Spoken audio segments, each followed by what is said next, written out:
Hello everyone. Video skip करने से पहले आप यदि मेडिकल स्टूडेंट हो तो ये जो फुल फॉर्म मैं आज बताने वाला हूँ ना, ये आपको ज़िंदगी भर काम आएंगे। बहुत इंपॉर्टेंट है, हर एक चीज़ हॉस्पिटल के बारे में जितने भी फुल फॉर्म होते हैं पूरी डिटेल से वीडियो लेकर आया हूँ। स्टार्ट करता हूँ गाइज, आपका टाइम बिना वेस्ट किए। मैं सबसे पहले आप चीज़ों को समझिए। डॉक्टर जब आरएक्स लिखता है, आरएक्स का मतलब होता है ट्रीटमेंट। दवाई लिखने से पहले जब भी डॉक्टर है आपकी जो ट्रीटमेंट लिखेगा, यानी कि जो दवाई लिखता है, दवाई को लिखने से पहले वो आरएक्स का यूज़ करता है, आरएक्स सिंबल का यूज़ करता है। आरएक्स का मतलब होता है ट्रीटमेंट नीचे, ठीक है। फिर डॉक्टर लिखता है एचएक्स। एचएक्स का मतलब होता है हिस्ट्री। जब भी मरीज की हिस्ट्री जो पेशेंट लिखेगा, जैसे कि कोई मरीज आया डॉक्टर के पास, वो डॉक्टर से बोल रहा है कि सर 15 दिन पहले मुझे इतनी शुगर बढ़ गई थी, और 2 महीने पहले मुझे टाइफाइड था, और फिर मुझे फीवर हो गया, फिर मुझे डेंगू हो गया। तो ये सब क्या है, पेशेंट की हिस्ट्री है। तो हिस्ट्री को लिखने से पहले डॉक्टर एचएक्स लिखता है। ऐसे नहीं लिखता है डॉक्टर की हिस्ट्री, हिस्ट्री नहीं लिखेगा डॉक्टर एचएक्स। एचएक्स का मतलब होता है हिस्ट्री, ठीक है। डीएक्स एक शब्द यूज करते हैं, डीएक्स। डीएक्स का मतलब होता है डायग्नोसिस, मरीज के टेस्ट के बारे में लिखना। जब भी पेशेंट के टेस्ट के बारे में लिखना है तब डॉक्टर कैसे लिखेगा, मैं आपको लिख के बताता हूँ उसका, ठीक है। जैसे कि ना, अगर आपको डॉक्टर लिख रहा है तो डॉक्टर आपको टेस्ट से लिखने से पहले क्या करेगा, डॉक्टर लिखेगा आपका डीएक्स। डीएक्स करके नीचे लिखेगा सीबीसी, ठीक है। CBC complete blood count, RBC, red blood cells, और ये सारी चीज़ें लिखेगा। क्लियर है। तो इस तरह से आपके टेस्ट लिखता है डॉक्टर, ठीक है। तो जब भी डॉक्टर टेस्ट लिखेगा तो टेस्ट लिखने से पहले डीएक्स जरूर लिखता है। डीएक्स का मतलब होता है डायग्नोसिस। इससे डॉक्टर जो लैब वाले हैं वो समझ जाते हैं डीएक्स का मतलब क्या है। एक होता है ओडी, क्यूडी। क्यूडी का मतलब होता है एवरीडे, दवाई को रोज लेना है। किसी भी दवाई का नाम लिखा डॉक्टर ने, दवाई के नाम के पहले डॉक्टर ने क्या लिख दिया, क्यूडी लिख दिया। तो क्यूडी का मतलब होता है कि वो जो दवाई लिखी है ना, वो दवाई को आपको रोज डेली खाना पड़ेगा, डेली उसको यूज करना पड़ेगा। तो क्यूडी का मतलब होता है गाइस डेली, यानी कि रोज। नेक्स्ट जो आती है q o d, every other day. यानी कि जो दवाई लिखी है, यदि दवाई के सामने डॉक्टर ने लिख दिया है क्यू ओ डी, तो क्यू ओ डी का मतलब होता है एवरी अदर डे, यानी कि एक दिन छोड़कर देना है। ऐसे क्या रहता है कि जो नर्सिंग स्टाफ रहता है, हॉस्पिटल में जॉब करते हैं, वहाँ पे डॉक्टर मेडिसिन के आगे क्यूडी लिख दिया। क्यूडी का मतलब होता है मरीज को आपको देना है, डेली देना है वो दवाई, चाहे वो इंजेक्शन हो, चाहे जो भी चीज़ हो। मेडिसिन के बारे में कुछ भी हो सकता है। यदि उसने क्यूओडी लिखा है डॉक्टर ने, तो क्यूओडी का मतलब होता है एवरी अदर डे, यानी कि हर एक दिन छोड़कर आपको मरीज को वो दवाई देना होती है।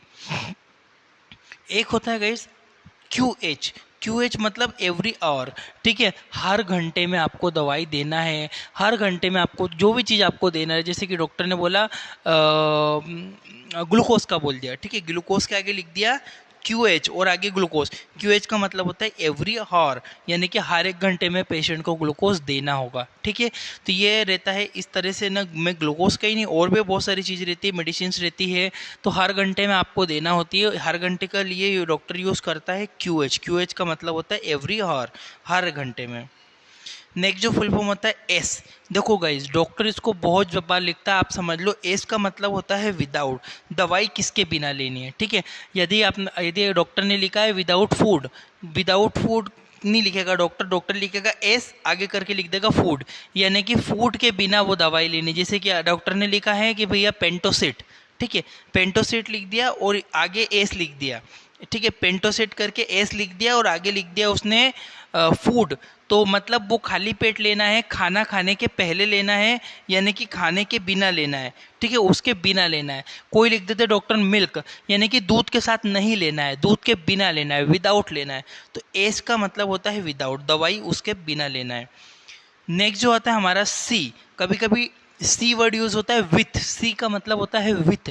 कभी भी डॉक्टर विथ यूज नहीं करता, सी लिख देता है केवल, यानी कि सी। कोई जैसे कि मलेरिया की मेडिसिन है, तो मलेरिया की दवाई के आगे वो लिख देगा सी मिल्क। सी मिल्क मतलब कि वो दूध के साथ में लेना होती है हमें, ठीक है। तो सी के मतलब होता है विथ, दवाई किसके साथ लेना है आपको, ठीक है।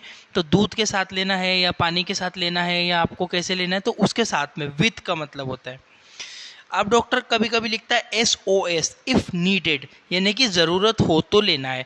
जैसे बोलते नहीं डॉक्टर, आप गए कि सर मुझे 3 दिन से बुखार आ रही है, सर दर्द कर रहा है और पेट भी दर्द कर रहा है, तो डॉक्टर ने बुखार की दवाई तो लिख दी कि आपको सुबह शाम लेनी है, और एक उसने दर्द की दवाई लिख दी नीचे, और दर्द की दवाई के सामने वो लिख देगा SOS यानी कि जरूरत हो तो लो और जरूरत नहीं हो तो मत लो। तो SOS का सिंबल याद करना, डॉक्टर लिखते हैं, डॉक्टर के पर्चों पे देखना आप लोग, बहुत जगह लिखा रहता है SOS यानी कि जरूरत हो तो लेना है। एक होता है AC। AC का मतलब होता है बिफोर मील, खाना खाने के पहले। डॉक्टर लिख देगा आपको AC और आगे दवाइयों के नाम लिख देगा, ठीक है। तो वो जो दवाइयाँ लिखी है उनने वो खाली पेट लेना होती है, जैसे कि पेंटोसिट हम लोग खाली पेट लेते हैं। इसी प्रकार से होता है PC। PC का मतलब होता है आफ्टर मील यानी कि खाना खाने के बाद। डॉक्टर कभी भी ऐसे हिंदी में नहीं लिखता है कि खाना खाने के बाद लेना है, खाना खाने के पहले लेना है, वो बोल देगा, पर लिखने में जो डॉक्टर प्रोफेशनल जो डॉक्टर होते हैं वो AC लिखेगा। AC का मतलब होता है बिफोर मील, PC का मतलब होता है आफ्टर मील, खाना खाने के बाद, खाना खाने के पहले। नेक्स्ट आता है हमारा BID। BID का मतलब होता है BD। BD भी से बोलते हैं बहुत जगह, BID भी बोलते हैं। BID का मतलब होता है ट्वाइस डेज, दिन में 2 बार। यानी कि कोई डॉक्टर ने दवाई लिखी है, उस दवाई क्या किया थी, डॉक्टर ने लिख दिया BID। BID का मतलब होता है दिन में वो दवाई 2 बार देना है। जैसे कि मैं बोलूँ एंटीबायोटिक, एमोक्सिलिन, एमोक्सिलिन के आगे लिख दिया उसने BID, यानी कि वो जो एमोक्सिलिन है वो 2 बार देना है। वो इंजेक्शन हो सकता है, गोली हो सकता है, दवाई हो सकता है, शीशी हो सकता है, कुछ भी हो सकता है, ठीक है। नेक्स्ट जो आता है हमारा TID, यानी कि TID का मतलब इसको TDS भी बोलते हैं। TID का मतलब होता है 3 टाइम। यदि कोई दवाई है उसको 3 टाइम यदि देना है तो डॉक्टर उसके आगे TID लिख देगा या TDS लिख देगा। दिन में 3 बार देना है मरीज को। एक होता है QID। QID का मतलब होता है 4 टाइम, दिन में 4 बार वो आपको दवाई देना होती है, ठीक है। चाहे वो टैबलेट हो, शीशी हो, कुछ भी हो, एंटीबायोटिक हो, इंजेक्शन हो, कुछ भी हो, ठीक है। यदि डॉक्टर ने उसके आगे QID लिखा है तो QID का मतलब होता है 4 टाइम, दवाई को दिन में 4 बार लेना होता है। बहुत इंपॉर्टेंट है, इसका स्क्रीनशॉट ले लो आप लोग, फिर मैं आगे बढ़ूंगा। जल्दी स्क्रीनशॉट ले लो। नेक्स्ट आता है हमारा 14वें नंबर पर OD। OD शब्द का मतलब होता है गाइस 1 टाइम, दिन में दवाई को दिन में केवल एक बार लेना है। OD का मतलब क्या होता है, 1 टाइम, दिन में केवल आपको एक ही बार लेना होती है। उसके बाद आता है TW। TW का मतलब होता है 2 वीक, 2 हफ्ते में एक बार दवाई लेना है, ठीक है। ये चलती है फंगल मेडिसिन में, ठीक है। फंगल जो मेडिसिन होती है वो उसमें देते हैं, लिखते हैं डॉक्टर TW। TW का मतलब होता है हफ्ते में केवल 2 हफ्ते में केवल एक बार लेना है। एक वर्ड यूज करते हैं SQ। SQ का मतलब होता है सब क्यूटेनियस इंजेक्शन। जो इंजेक्शन हम लोग देते हैं ना, वो मैं आपको वीडियो डिटेल से लाने वाला हूँ, कितने प्रकार के इंजेक्शन होते हैं, कितने कितने कैसे कैसे देते हैं।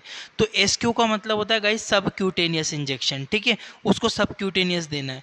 एक इंजेक्शन होता है ID मतलब इंट्राडर्मल, जो डर्मल होती है, डर्मल जो स्किन की लेयर होती है उसमें देना है, इंजेक्शन को डर्मल परत में लगाना है।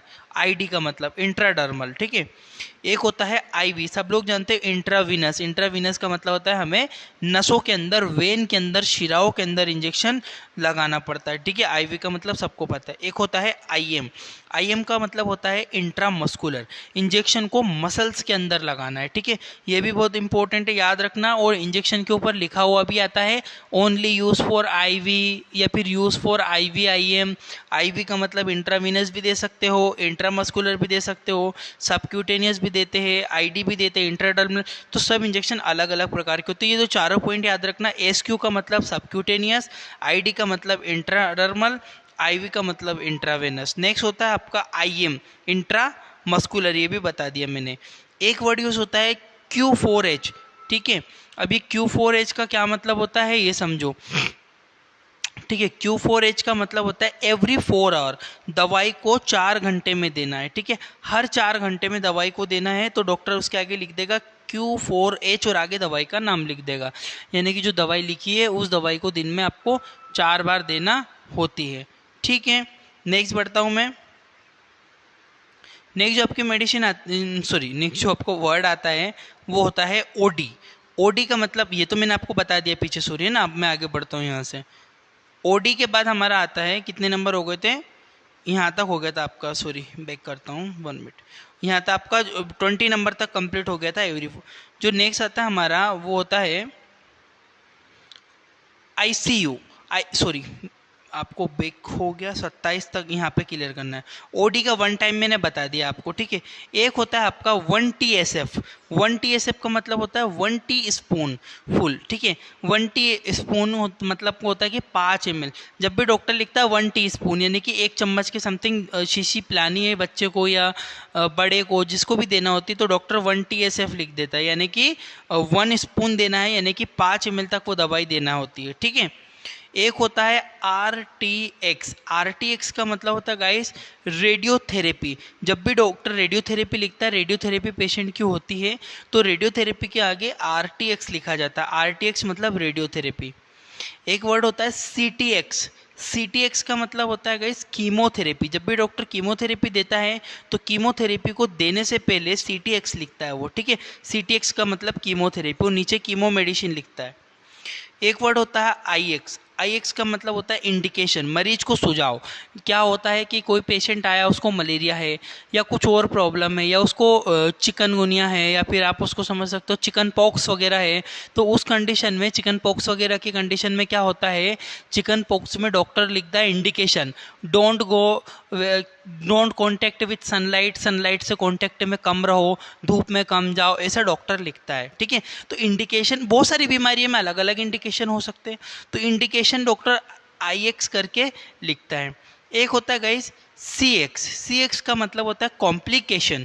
जब भी मरीज को कोई कॉम्प्लिकेशन होता है तो वो बोलता है कि सर मुझे चक्कर आ रहे हैं, मुझे पेट दर्द भी है, लूज मोशन भी लग रहे हैं, और बहुत ज़्यादा पसीना भी निकल रहा है, गर्मी लग रही है, भूख नहीं लग रही है। तो डॉक्टर ये सारे CX करके नीचे लिख देता है कि फटीग है, डिजीनेस है, यानी कि मरीज को चक्कर आ रहे हैं। तो कॉम्प्लिकेशन, मरीज को क्या क्या दिक्कतें होती हैं, उसके आगे CX करके नीचे लिख देता है। तो CX से हम समझ जाते हैं कि मरीज की कॉम्प्लिकेशन लिखी। एक होता है गाइस BX। BX का मतलब होता है बायोप्सी। जब भी मरीज की बायोप्सी करते समय BX डॉक्टर लिखता है। BX का मतलब होता है बायोप्सी। आगे बढ़ता हूं मैं, कुछ और बहुत ही इंपॉर्टेंट पॉइंट समझो। एक होता है ICU। ICU का मतलब होता है इंटेंसिव केयर यूनिट, ठीक है। ICU का मतलब इंटेंसिव केयर यूनिट। ये सब हॉस्पिटल के डिपार्टमेंट है, इसके फुल फॉर्म याद रखना, ये पूछते हैं बहुत बार। SICU surgical intensive care unit. SICU को फुल फॉर्म क्या है, सर्जिकल इंटेंसिव केयर यूनिट। एक होता है आपका MICU। MICU का मतलब होता है मेडिकल इंटेंसिव केयर यूनिट। देखोगे MICU का मतलब मेडिकल इंटेंसिव केयर यूनिट। एक होता है आपका NICU। NICU का मतलब होता है न्यूबॉर्न इंटेंसिव केयर यूनिट। एक होता है आपका OT ऑपरेशन थिएटर। एक होता है आपका OPD आउटडोर पेशेंट डिपार्टमेंट। एक होता है आपका IPD इंडोर पेशेंट डिपार्टमेंट। यानी कि OPD IPD में अंतर क्या है, OPD मतलब जो पेशेंट आया दिखाने, मरीज को दिखाने आएगा डॉक्टर के पास, तो वो IPD डिपार्टमेंट है जहाँ पे डॉक्टर बैठते हैं। और OPD है वो। और IPD का मतलब होता है कि जो पेशेंट पहले से ही भर्ती है, अस्पताल में भर्ती पेशेंट को इंडोर पेशेंट डिपार्टमेंट और आउटडोर पेशेंट डिपार्टमेंट के नाम से जाना जाता है। गाइज बहुत सारे स्टाफ होते हैं जिनको पता ही नहीं होता है, आप लोगों को याद रखना है। जो भी इस वीडियो को देख रहे हैं, आप सभी लोगों को ये पॉइंट याद रखना। ICU intensive care unit, SICU surgical intensive care unit, MICU medical intensive care unit, NICU newborn intensive care unit, OT operation theatre, OPD outdoor patient department, IPD indoor patient department. Next बढ़ता हूँ मैं। एक होता है CCU मतलब critical care unit. एक होता है ICCU intensive coronary care unit. एक होता है HCU हाई केयर यूनिट। एक होता है आपका ECG इलेक्ट्रोकार्डियोग्राम। ये मैंने एक पॉइंट अलग लिया है, इसमें थोड़ा सा आप याद रखना, ECG वगैरह करते हैं तो ठीक है। तो याद रखना गाइस बहुत ही इंपॉर्टेंट है। CCU critical care unit, intensive coronary care unit, HCU high care unit और इलेक्ट्रोकार्डियो। ये बहुत सारे क्वेश्चन गाइस ये एग्जाम में पूछे जाते हैं, इन सबको याद रखना। आप लोगों को एग्जाम में आएंगे और आपको समझ में आना चाहिए, मेडिकल के स्टूडेंट हो सबको याद होना चाहिए। तब तक आप मेरे चैनल को एक बार विजिट करके देखो। चैनल को मत करो सब्सक्राइब, मैं नहीं बोलता हूँ मेरे चैनल को सब्सक्राइब करो, पर एक बार आप मेरे चैनल को विजिट करो, और यदि आपके काम की चीज़ आप में वहाँ पे मिलती है तो चैनल को आप सब्सक्राइब कर सकते हो। Thank you for watching. आपका अपना इंडियन मेडिकल लेक्चर।